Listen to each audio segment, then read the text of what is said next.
This occasioned us great distress, as it was altogether useless to think of aiding him in any matter while the sea continued washing over us as it did. We exhorted to bear him his sufferings with fortitude and promised to seize the first opportunity which should offer itself to relieve him. He replied that it would soon be too late, that it would be all over for him, with him, before we could help him, and that after moaning for some minutes, lay silent, when we concluded he had perished. As the evening drew on, the sea had fallen so much, scarcely more so than one wave broke over the hulk from windward in the course of 5 minutes, and the wind had abated a great deal, although still blowing a severe gale. I had not heard it from any of my companions speak for hours, and called now to Augustus. He replied, although very feebly, that I could not distinguish what he said. I then spoke to Peters and to Parker, neither of whom returned any answer. Shortly after this period, I fell into a state of partial insensibility, during which the most pleasing images floated in my imagination, such as green trees, waving meadows of ripe grain,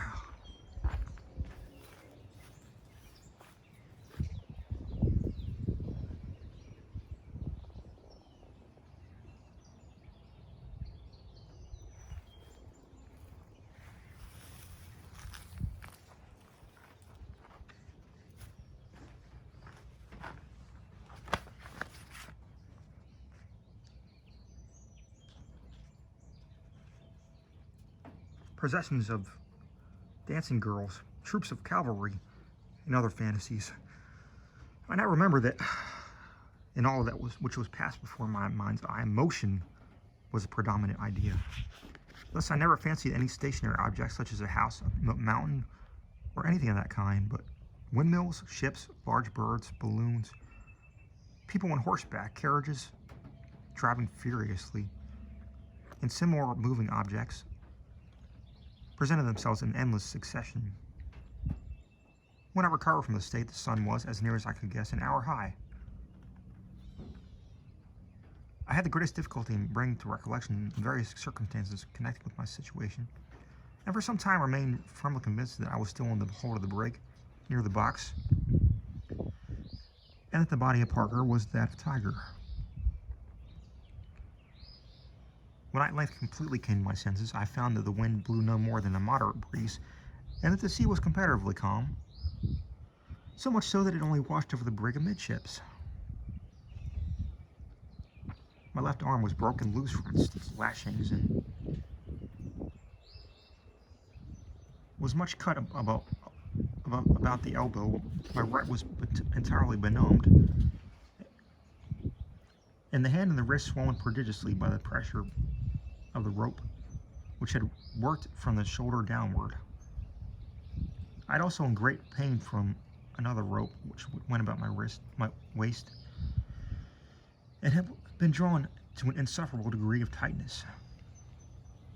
Looking round upon my companions, I saw that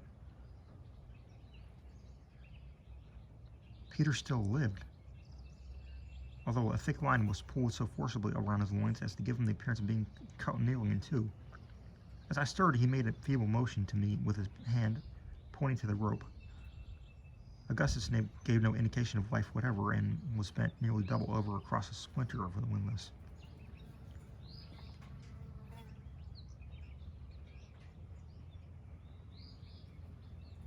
Parker spoke to me when he saw me moving, and asked me if I had not sufficient strength to release him from a situation, saying that if I would summon what spirits I could and contrive to untie him, we might yet save our lives, but that otherwise we must all perish.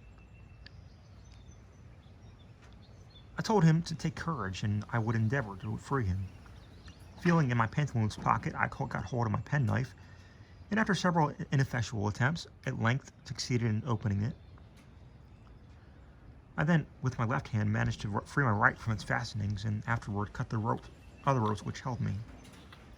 Upon attempting, however, to move from my position, I I found my legs failed me altogether.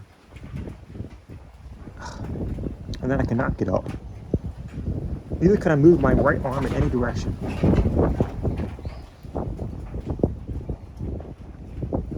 Upon mentioning this to Parker, he advised me to lie quiet for a few minutes, holding onto the windlass with my left hand, so as to allow time for the blood to circulate.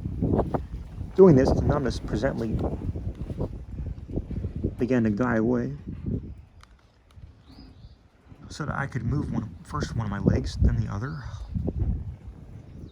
And shortly afterward, I regained the partial use of my right arm. I now crawled with great caution towards Parker, without getting on my legs, and soon cut loose all the lashings about him. When after a short delay, he also recovered the partial use of his limbs. We now lost no time in getting loose the rope from Peter's, and now cut a deep gash through the waistband of his woolen pantaloons, and through 2 shirts, and made its way into his groin, from which the blood flowed copiously as we moved the cordage.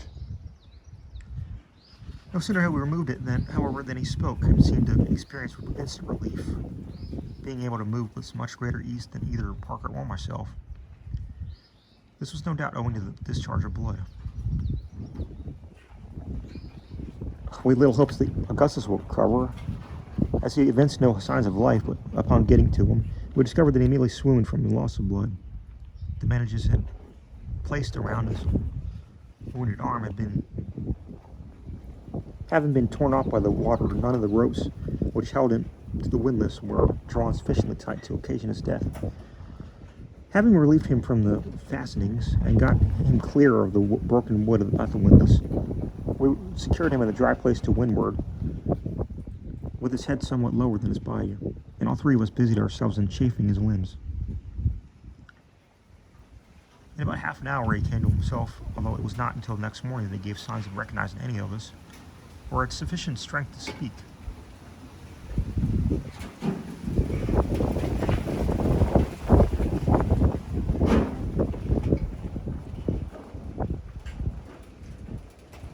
By the time we thus got clear of our lashings, it was quite dark, and I began to cloud up so that we were again in the greatest agony lest it should come on to blow hard, in which event nothing could have saved us from perishing, exhausted as we were.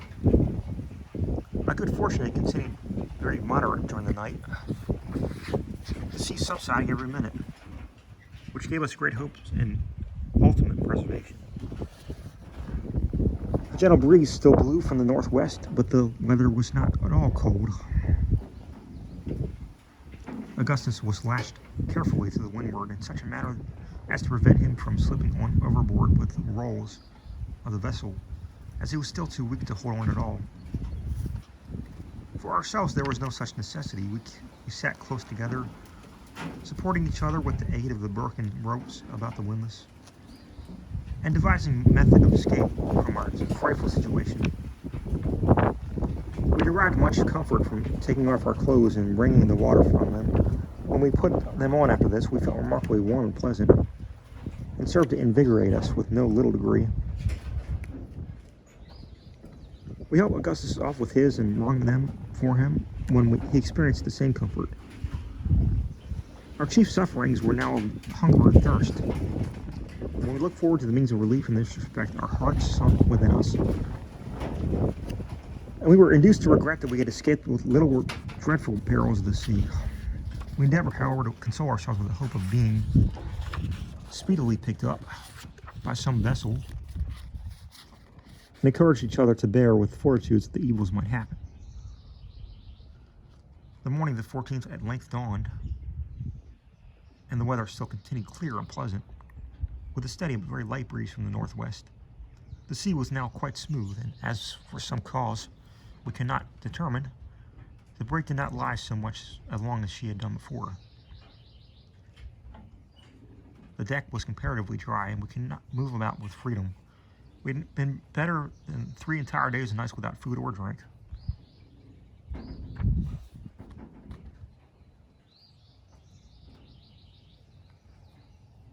And it became absolutely necessary that we should make an attempt to get something from below. As the brig was completely filled with water, we went to this work despondingly, and with but little expectation of being able to obtain anything. We made a kind of drag by driving some nails, which we broke out from the remains of the companion hatch into the 2 pieces of wood.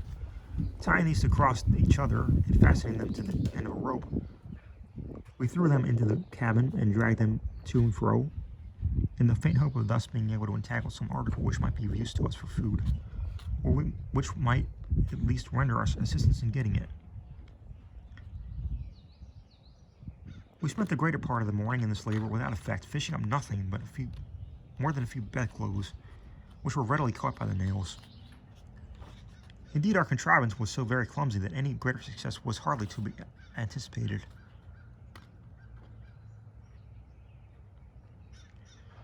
We now tried the forecastle, but equally in vain, and we were on the brink of despair when Peters proposed that we should fasten a rope to his body and let him make the attempt to get something by diving into the cabin.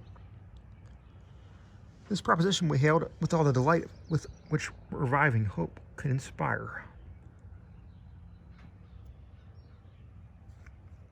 He proceeded immediately to strip off his clothes with the exception of his pantaloons, and when a strong rope was then carefully fastened around his middle,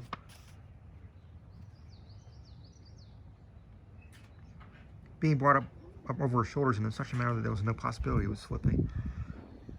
The undertaking was one of great difficulty and danger, for as we could hardly expect to find much, if any, provision in the cabin itself, it was necessary that the diver, after letting himself down, should make a turn to the right and proceed underwater a distance of 10 to 12 feet in a narrow passage to the storeroom and return without drawing breath.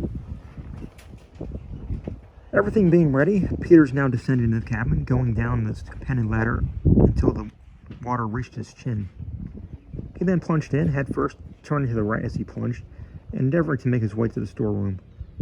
In this first attempt, however, he was altogether unsuccessful. In less than half a minute after his going down, we felt the rope jerked violently, the signal we agreed upon when he desired to be drawn up.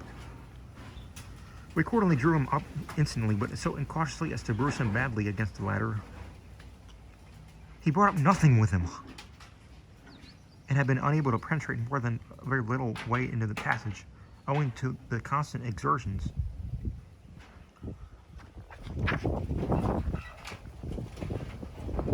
He found it necessary to make an order to keep himself from floating up against the deck. Upon getting out, he was very much exhausted, and had to rest full 15 minutes before he could again venture to descend. The second attempt met with even more success, for he remained so long underwater that without giving a signal, that being alarmed for safety, we drew him out without it, and found that he was almost at the last gasp, having, as he said, repeatedly jerked the rope without our feeling it. This is probably only the portion of it having been entangled in the balustrade at the foot of the ladder. This balustrade was indeed so much in the way that we determined to remove it, if possible, by proceeding with our design.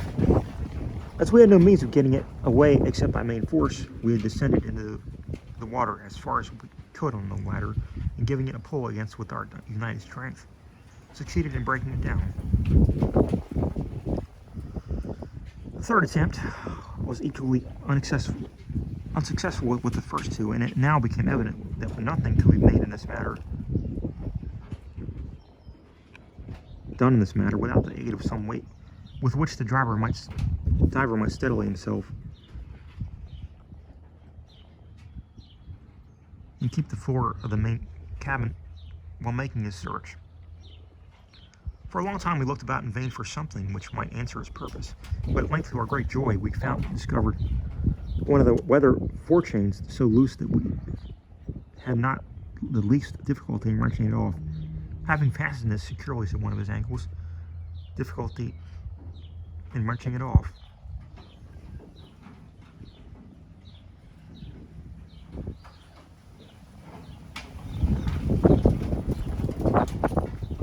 Peters now made his fourth descent into the cabin, and this time succeeded in making his way to the door to the steward's room. To his inaccessible grief, however, he found it locked, and was obliged to return without effecting an entrance. As with the greatest exertion, he could remain underwater no more, at the utmost extent, than a single minute. Our affairs now looked gloomy indeed, and neither Augustus nor myself could refrain from bursting into tears, as we thought of our host of difficulties which encompassed us, and the slight probability that which existed of our finally making an escape. But this weakness was not long of duration. Throwing ourselves on our knees to God, we implored His aid in the many dangers which beset us, and arose with renewed hope and vigor to think what could yet be done by mortal means toward accomplishing our deliverance.